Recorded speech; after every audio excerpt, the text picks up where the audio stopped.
আওয়ামী লীগের সভাপতি মণ্ডলীর সদস্য কাজী জাফরুল্লাহ গ্রেপ্তার। জানাবো বাংলাদেশ ব্যাংকের প্রতিবেদন, 10 লাখ কোটি টাকার বিদেশি ঋণ রেখে গেছে হাসিনা সরকার। মার্জিত সমালোচনা ও দিক নির্দেশনা নেই, ব্যক্তিগত আক্রমণ, অযাচিত বাগাড়ম্বর, তারেক রহমানের বক্তব্যের প্রশংসা সর্বমহলে। এবং সর্বশেষ জানাবো অন্তর্বর্তী সরকারকে যৌক্তিক সময় দিতে হবে, তবে তা সীমাহীন নয়, বলছেন মঈন খান। শুনছিলেন সংবাদ শিরোনাম, এবারে বিস্তারিত। আওয়ামী লীগের সভাপতি মণ্ডলীর সদস্য কাজী জাফরুল্লাহ গ্রেপ্তার। আওয়ামী লীগের সভাপতি মণ্ডলীর সদস্য কাজী জাফরুল্লাহকে গ্রেপ্তার করেছে আইন শৃঙ্খলা রক্ষা বাহিনী। রাতে রাজধানীর গুলশান থেকে তাকে গ্রেপ্তার করা হয়। 2001 সালে জাতীয় সংসদ নির্বাচনে আওয়ামী লীগের মনোনয়নে তৎকালীন ফরিদপুর 5 আসন থেকে সংসদ সদস্য নির্বাচিত হন কাজী জাফরুল্লাহ। পরে 2014 ও 2018 সালে ফরিদপুর 4 আসনে নৌকা প্রতীক নিয়ে স্বতন্ত্র প্রার্থী মুজিবুর রহমান চৌধুরী নিক্সনের কাছে হারেন তিনি। সর্বশেষ 2024 সালে নির্বাচনেও নিক্সনের কাছে পরাজিত হন আওয়ামী লীগের এই সভাপতি মণ্ডলীর সদস্য। অন্তর্বর্তী সরকারকে যৌক্তিক সময় দিতে হবে, তবে তা সীমাহীন নয়, বলছেন মঈন খান। বিএনপির স্থায়ী কমিটির সদস্য ডক্টর আব্দুল মঈন খান বলেছেন, আমরা এখন একটি পর্যায়ে এসেছি, সবাইকে ধৈর্য ধরতে হবে। অন্তর্বর্তী সরকারকে যৌক্তিক সময় দেওয়া প্রয়োজন, তবে অন্তর্বর্তী সরকারের মনে রাখতে এই সময় কিন্তু সীমাহীন নয়। সরকারকে বুঝতে হবে কোন সময়টা যৌক্তিক আর কোনটি যৌক্তিক নয়, কোন কোন সংস্কার প্রয়োজনীয়, এটা সরকারকে বুঝতে হবে। ডক্টর আব্দুল মঈন খান বলেন, সবকিছু সংস্কারের সঙ্গে সঙ্গে রাজনীতিবিদদের সংস্কার হতে হবে। সংস্কার একটি চলমান প্রক্রিয়া, এটি কোনো সরকারের একার পক্ষে করা সম্ভব নয়। রাজনীতির শেষ বলতে কোনো কথা নেই। তিনি বলেন, রাজনীতিবিদদের কথা কেন এদেশের ছাত্র ও তরুণ সমাজ বিশ্বাস করে না, এটি খুঁজে বের করতে হবে, উপলব্ধি করতে হবে। আমরা গলা ফাটিয়ে যখন কথা বলি তখন কেন ছাত্র জনতা সেটি বিশ্বাস করে না? তারা মনে করে এটি কথার কথা। আস্থা আনতে রাজনৈতিক নেতাদের পরিবর্তন হতে হবে। বিএনপির স্থায়ী কমিটির এই সদস্য বলেন, গণতন্ত্রের মূল হলো ভিন্নমত, এটি না থাকলে গণতন্ত্র থাকে না। এটি কিন্তু 72 সালেরও হরণ করা হয়েছিল। 5ই আগস্টের সরকার পতন কিন্তু দেশের জন্য সুখকর নয়। ভিন্নমত হরণের ফলে তার অবস্থা এমন হয়েছে। ভিন্নমত দমন না করলে রাষ্ট্র পরিচালনা কোনো সমস্যা হয় না। বাংলাদেশ ব্যাংকের প্রতিবেদন, 10 লাখ কোটি টাকার বিদেশি ঋণ রেখে গেছে হাসিনা সরকার। বৈষম্য বিরোধী ছাত্র আন্দোলনের নেতৃত্বে সংগঠিত গণ অভ্যুত্থানের মুখে ক্ষমতাচ্যুত হওয়ার আগে 10 লাখ কোটি টাকার বিদেশি ঋণ রেখে গেছে শেখ হাসিনা সরকার। প্রতিবেদন অনুযায়ী চলতি বছরের জুন শেষে দেশে বিদেশি ঋণের মোট পরিমাণ 103.79 বিলিয়ন, অর্থাৎ 10,379 কোটি ডলারে পৌঁছেছে। প্রতি ডলার 120 টাকা ধরে বাংলাদেশি মুদ্রায় এই ঋণের পরিমাণ দাঁড়ায় 12,45,478 কোটি টাকা। এর মধ্যে 83.21 বিলিয়ন ডলার, অর্থাৎ প্রায় 9,98,580 কোটি টাকা সরকারের নেওয়া। এতে সরকারের নিজস্ব কেন্দ্রীয় ব্যাংক, রাষ্ট্র মালিকানাধীন বাণিজ্যিক ব্যাংক ও সরকারি সংস্থার ঋণ রয়েছে। বাকি ঋণের দায় বেসরকারি খাতের অর্থনীতিবিদদের মতে বেশি হারে সুদ ও কঠিন শর্তে নেওয়া। এসব ঋণ সরকারি সংস্থাগুলোর দেওয়া পণ্য ও সেবার মূল্য বাড়িয়ে দিচ্ছে।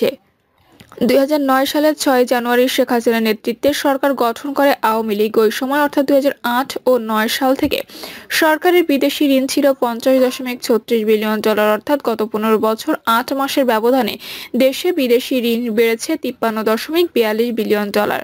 বিশ্লেষকদের মতে সাবেক সরকারের যথাযথ ঋণ ব্যবস্থাপনা না থাকায় দেশি উৎস থেকে বেশি পরিমাণে ঋণ নেওয়া হয়েছে। যদিও বৈদেশিক মুদ্রায় বিদেশি ঋণ নেওয়াকে সবসময় স্বাগত জানান অর্থনীতিবিদ ও বিশ্লেষকরা। গত 15 বছরে অনেক বিদেশি ঋণও নেওয়া হয়েছে, তবে এসব ঋণের বেশিরভাগই নেওয়া হয়েছে দর কষাকষি ও বাছবিচারহীনভাবে, যা সরকারের দায় দেনা পরিস্থিতির চাপ বাড়িয়েছে। অর্থনীতিবিদরা বলছেন, করোনা মহামারীর কারণে বিশ্বব্যাপী আর্থিক সংকট তৈরি হওয়ার পর মার্কিন সুদের হার বেড়ে যায়। এর প্রভাবে বিদেশি ঋণের সুদের হার বেড়ে যায়। পাশাপাশি দেশের টাকার বড় ধরনের অবমূল্যায়নের ফলে বিপাকে পড়ে বেসরকারি খাতের বিদেশি ঋণ নেওয়া ব্যবসায়ীরা। এজন্য বিদেশি ঋণ নেওয়ার চেয়ে পরিশোধে মনোযোগী হয় তারা। কিন্তু ডলারের দর স্থিতিশীল হওয়া ও দেশের ঋণ সুদের হার বাড়তে থাকায় বিদ্যমান পরিস্থিতির মধ্যে ফের বিদেশি ঋণ নিতে শুরু করেছে ব্যবসায়ীরা। মার্জিত সমালোচনা ও দিক নির্দেশনা নেই, ব্যক্তিগত আক্রমণ, অযাচিত বাগাড়ম্বর, তারেক রহমানের বক্তব্যের প্রশংসায় সর্বমহলে। দীর্ঘ ১.৫ দশকেরও বেশি সময় ধরে ফিরতে পারছেন না স্বদেশে। ছোট ভাই মৃত্যুবরণ করলেও শেষবারের মতো তার মুখটিও দেখতে পারেননি। সাবেক প্রধানমন্ত্রী ও তার মা বেগম খালেদা জিয়া কারাবন্দী হয়েছেন। দীর্ঘদিন ধরে অসুস্থ, দেখা করতে পারেননি তার সাথেও। দলের নেতাকর্মীরা অবর্ণনীয় নির্যাতন, হত্যা, গুম, খুনের শিকার হয়েছেন। বিএনপি, বেগম খালেদা জিয়া, তারেক রহমান তথা জিয়া পরিবারের আকাশচুম্বী জনপ্রিয়তায় ক্ষুব্ধ ও প্রতিহিংসা পরায়ণ হয়ে এসব করেছে পতিত স্বৈরাচার ও পালিয়ে যাওয়া আওয়ামী প্রধান শেখ হাসিনা ও তার নেতৃত্বাধীন সরকার। বেগম খালেদা জিয়া ও তারেক রহমানের নেতৃত্বে দীর্ঘ ১.৫ দশকের আন্দোলন সংগ্রামের পর গত জুলাই আগস্টে ছাত্র জনতার অভ্যুত্থানে পদত্যাগ করে ভারতে পালিয়েছে শেখ হাসিনা। এমন পরিস্থিতিতে দেশে যে ধরনের পরিস্থিতির আশঙ্কা করেছিল আওয়ামী লীগ তা ছিটে ফোটা হয়নি, বরং বিএনপি ভারপ্রাপ্ত চেয়ারম্যান তারেক রহমানের কঠোর নির্দেশনা, দূরদর্শী নেতৃত্ব এবং প্রতিহিংসার পরবর্তী সহনশীল রাজনীতির কারণে শান্তি শৃঙ্খলা বজায় থাকে সারা দেশে। সে সময় বেগম খালেদা জিয়া ও তারেক রহমানের নির্দেশে আইন শৃঙ্খলা বাহিনী শূন্য দেশে পাড়া মহল্লায় পাহারা দিয়েছেন বিএনপি নেতাকর্মীরা। সে সময় তারেক রহমানের সেই ভূমিকা সাধারণ মানুষের মাঝে প্রশংসা কুড়িয়েছে। সর্বশেষ গত মঙ্গলবার আন্তর্জাতিক গণতন্ত্র দিবস উপলক্ষে রাজধানীর নয়াপল্টনে দলের কেন্দ্রীয় কার্যালয়ের সামনে তিনি যে বক্তব্য দিয়েছেন তার সেই বক্তব্য অসাধারণ, সময়োপযোগী, পরিপক্ক আখ্যা দিয়ে প্রশংসা করছেন নানা শ্রেণী পেশার মানুষ। সামাজিক যোগাযোগ মাধ্যমেও সন্ধ্যা থেকে আলোচনার বিষয় ছিল তারেক রহমানের সেই বক্তব্য। এমনকি চায়ের দোকানে, বাসে, সাধারণের আড্ডায় তারেক রহমানের বক্তব্যের প্রশংসায় পঞ্চমুখ ছিলেন সকলে। সাধারণ এসব মানুষের ভাষ্য, বক্তব্যে তারেক রহমান কাউকে ব্যক্তিগত আক্রমণ নেই কোনো অযাচিত বাগাড়ম্বর করেছেন, মার্জিত সমালোচনা দিয়েছেন, দিক নির্দেশনা। যদিও কিছুদিন আগেও ফ্যাসিবাদী আওয়ামী সরকারের আরোপিত বিধিনিষেধের কারণে তিনি ছিলেন অস্পৃশ্য, তার বক্তব্য প্রচার করা যেত না দেশে। গত ১৭ বছর সম্মিলিত মিডিয়া ট্রায়াল চলেছে তার বিরুদ্ধে। সরকার যেভাবে তারেক রহমানকে দেখাতে চেয়েছে, যেভাবে উপস্থাপন করেছে জেন জির এই প্রজন্ম তারেক রহমানকে জেনে আসছে, সেভাবেই গণ অভ্যুত্থান পরবর্তী সময়ে তারেক রহমানের দূরদর্শী, দিক নির্দেশনামূলক, পরিপক্ক বক্তব্য, ইতিবাচক মানসিকতার, সহনশীলতা, ধৈর্য, ভবিষ্যৎ পরিকল্পনার কথা শুনে সকলের মনেই নতুন করে জায়গা করে নিয়েছে নির্যাতিত এই নেতা। পল্টনের বিশাল জনসমুদ্রে তারেক রহমান বলেন, বাংলাদেশের ছাত্র জনতা, নারী, শিশু, কৃষক, শ্রমিক, সব শ্রেণী পেশার মানুষ বিশ্বকে দেখিয়ে দিয়েছে জনগণ বন্দুকের সামনে বুক পেতে দিতে রাজি, তবু স্বৈর শাসন মেনে নিতে রাজি নয়। তিনি বলেন, অন্যায়, অনিয়ম আর অরাজকতার বিরুদ্ধে গণবিস্ফোরণে মাফিয়া চক্রের প্রধান দেশ ছেড়ে পালানোর পর তাদের শাসন শোষণের অবসান ঘটেছে। পতিত স্বৈরাচারের পলায়নের মধ্য দিয়ে একটি গণতান্ত্রিক ও মানবিক দেশে গড়ার পথে প্রধান বাধা দূর হয়েছে। তবে বাধা দূর হলেও মাফিয়া চক্রে রেখে যাওয়া ১৫ বছরের জঞ্জাল দূর হয়নি। জনগণের ভোটে জবাবদিহিমূলক একটি গণতান্ত্রিক সরকার প্রতিষ্ঠার লক্ষ্যে অন্তর্বর্তী সরকার কাজ করছে বলে উল্লেখ করেন তারেক রহমান। তিনি বলেন, মাফিয়া চক্রের বেনিফিশিয়ারি অপশক্তি প্রশাসনের অভ্যন্তরে থেকে কিংবা রাজনীতির ছদ্মবেশে অন্তর্বর্তীকালীন সরকারকে চ্যালেঞ্জ ছুড়ে দেওয়ার অপচেষ্টা অব্যাহত রেখেছে। তারেক রহমান বলেন, বর্তমান অন্তর্বর্তী সরকার হাজারো শহীদের রক্তের বিনিময়ে হওয়া গণ অভ্যুত্থানের ফসল। এই সরকারের ব্যর্থতা হবে সবার ব্যর্থতা, গণতন্ত্রকামী জনগণের ব্যর্থতা। সুতরাং অন্তর্বর্তী সরকারকে কোনোভাবে ব্যর্থ হতে দেওয়া যাবে না। তিনি বলেন, অন্তর্বর্তী সরকার মধ্যে বেশ কিছু ক্ষেত্রে সংস্কার কার্যক্রম হাতে নিয়েছে, তবে বিএনপি মনে করে সরকার এজেন্ডা সেটিং এ অগ্রাধিকার নির্ধারণ করতে না পারলে গণ অভ্যুত্থানের সাফল্য ব্যাহত করতে ষড়যন্ত্রকারী চক্র নানা সুযোগ গ্রহণ করতে পারে। এর কিছু আলামত ইতিমধ্যে স্পষ্ট হয়ে উঠেছে। দেশে বর্তমানে প্রায় 12.5 কোটি ভোটার রয়েছে। উল্লেখ করে বিএনপির ভারপ্রাপ্ত চেয়ারম্যান বলেন, ২০০৯ সাল থেকে পর্যন্ত ভোটার তালিকায় প্রায় 2.5 কোটি নতুন ভোটার যুক্ত হয়েছে।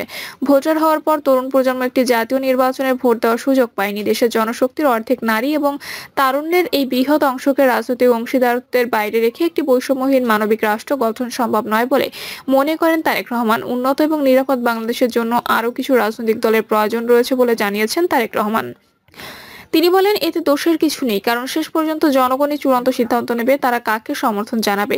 এই কারণে বিএনপির বারবার জনগণের ভোটের অধিকার প্রতিষ্ঠার উপর জোর দিয়েছে। সাংবাদিক সোলাইমান সালমান তারেক রহমানের বক্তব্য শুনে এর প্রতিক্রিয়ায় বলেন, রাজনৈতিক দলের প্রধানের বক্তব্য কেমন হওয়া উচিত তা আমরা এতদিন ভুলতে বসেছিলাম, কিন্তু তারেক রহমানের বিগত কিছুদিনের বক্তব্য শুনে অবাক হচ্ছি। উনি কি সুন্দর দিক নির্দেশনা দিচ্ছেন, ভবিষ্যৎ চিন্তা ভাবনা তুলে ধরছেন। এমন পরিপক্ক বক্তব্য নিকট অতীতে কোনো নেতার কাছ থেকে শুনিনি। পুরনো পল্টনের চায়ের দোকানে আড্ডারত দোকানে রবিউল ও মানিক একে অপরের সঙ্গে আলাপচারিতায় তারেক রহমানের বক্তব্যের প্রশংসা করে বলেন, ইউটিউবে তারা বক্তব্য শুনেছেন, অসাধারণ লেগেছে সেই বক্তব্য। কারো সম্পর্কে সেই বক্তব্যের কোনো নেতিবাচক খারাপ কথা বলেননি। নিজ দলের নেতাকর্মীদের সতর্ক করেছেন। বর্তমান সরকার নিয়ে তিনি অত্যন্ত ইতিবাচক কথা বলেছেন, যা আগের সরকার প্রধান ও আওয়ামী লীগ নেতাদের সঙ্গে ওনার মন মানসিকতা, চিন্তা চেতনার পার্থক্য বুঝিয়ে দিয়েছেন। তারেক রহমানের বক্তব্যের একই রকম প্রশংসা শোনা যায় রাজধানীর আরও বেশ কিছু চায়ের দোকানে, রিকশা চালক থেকে শুরু করে বিভিন্ন শ্রেণী পেশার মানুষের মুখে। প্রিয় দর্শক, এই ছিল এখনকার সর্বশেষ সংবাদ। আপডেট সব সংবাদ পেতে চ্যানেলটি সাবস্ক্রাইব করে বেল আইকনটি ক্লিক করে রাখুন।